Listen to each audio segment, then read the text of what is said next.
संसद का बजट सत्र 2025 अब खत्म हो चुका है। इस बार संसद में कई बड़े फैसले हुए, नए कानून बने और रिकॉर्ड काम हुआ। संसद में इस बार जितना चर्चा और काम हुआ वो हाल के सालों में बहुत कम देखने को मिला है। चलिए आपको बताते हैं इस बार के बजट सत्र में क्या क्या खास रहा। इस बार का बजट सत्र 2 भागों में हुआ। पहला हिस्सा 31 जनवरी से 13 फरवरी तक चला और दूसरा हिस्सा 10 मार्च से 4 अप्रैल तक चला। 4 अप्रैल को संसद को अनिश्चितकाल के लिए स्थगित कर दिया गया, यानी सत्र खत्म हो गया। लोकसभा में इस दौरान 26 बार बैठक हुई और राज्यसभा में कुल 159 घंटे काम हुआ। इस बार सांसदों ने समय पर संसद में हाजिरी लगाई और कई जरूरी मुद्दों पर चर्चा की। लोकसभा और राज्यसभा दोनों में अच्छा कामकाज हुआ, जिससे सत्र की उत्पादकता भी बहुत अच्छी रही।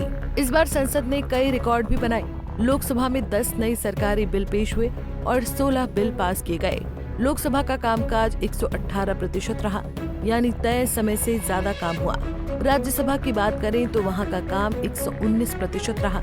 सबसे खास बात ये रही कि 3 अप्रैल को राज्यसभा की बैठक सुबह 11 बजे शुरू हुई और अगले दिन सुबह 4 बजे तक चली, यानी लगातार 17 घंटे से ज्यादा तक संसद चली।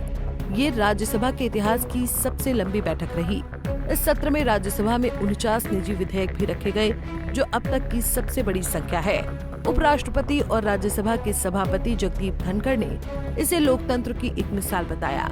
अब बात करते हैं उन बिलों की जो इस बार संसद में पास हुए और जिनसे देश की नीतियों में बड़ा बदलाव आएगा।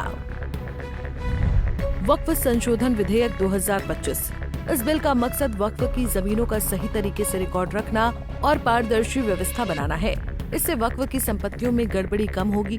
ये बिल काफी चर्चा में रहा क्योंकि विपक्ष ने इसका विरोध किया, पर आखिर में ये राज्यसभा में पास हो गया। साइबर सुरक्षा विधेयक। आज के डिजिटल दौर में साइबर हमलों से बचाव बहुत जरूरी हो गया है। इस बिल के जरिए देश की साइबर सुरक्षा मजबूत की जाएगी ताकि सरकारी और निजी डाटा सुरक्षित रहे। रेलवे आधुनिकीकरण विधेयक। इस बिल में रेलवे को बेहतर बनाने की योजना है, जैसे स्टेशनों की मरम्मत, नई ट्रेन सेवाएं और यात्रियों को अच्छी सुविधा देना। इससे निवेश भी बढ़ेगा और रेलवे सिस्टम तेज और सुरक्षित बनेगा। FRBM संशोधन विधेयक। ये बिल देश के बजट और खर्च को संतुलित करने के लिए है। इससे सरकार का कर्ज कम करने और पारदर्शिता बढ़ाने में मदद मिलेगी। इससे निवेशकों का भरोसा भी बढ़ेगा। इस सत्र में कानून ही नहीं, जनता से जुड़े मुद्दों पर भी चर्चा हुई। सांसदों ने कई सवाल पूछे और सरकार ने जवाब भी दिए। बजट पर 300 से ज्यादा सांसदों ने अपनी राय रखी। स्वास्थ्य, शिक्षा, किसानों की हालत, रोजगार और महिलाओं की सुरक्षा जैसे विषयों पर भी गहरी चर्चा हुई। साथ ही 2025-26 का बजट पास किया गया, जिसमें युवाओं, महिलाओं, किसानों और शहरों के विकास के लिए कई नई योजनाएं घोषित की गयी।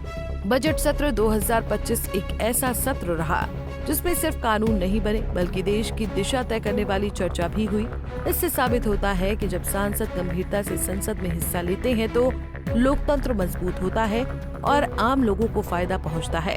अब सबकी नजरें मॉनसून सत्र पर है, जिसमें इन कानूनों को जमीन पर उतारने की कोशिश होगी। Bureau report, Punjab Kesari TV. हमसे जुड़े रहने के लिए हमारे YouTube चैनल को सब्सक्राइब करें और नई वीडियो की नोटिफिकेशन के लिए बेल आइकॉन को दबाएं।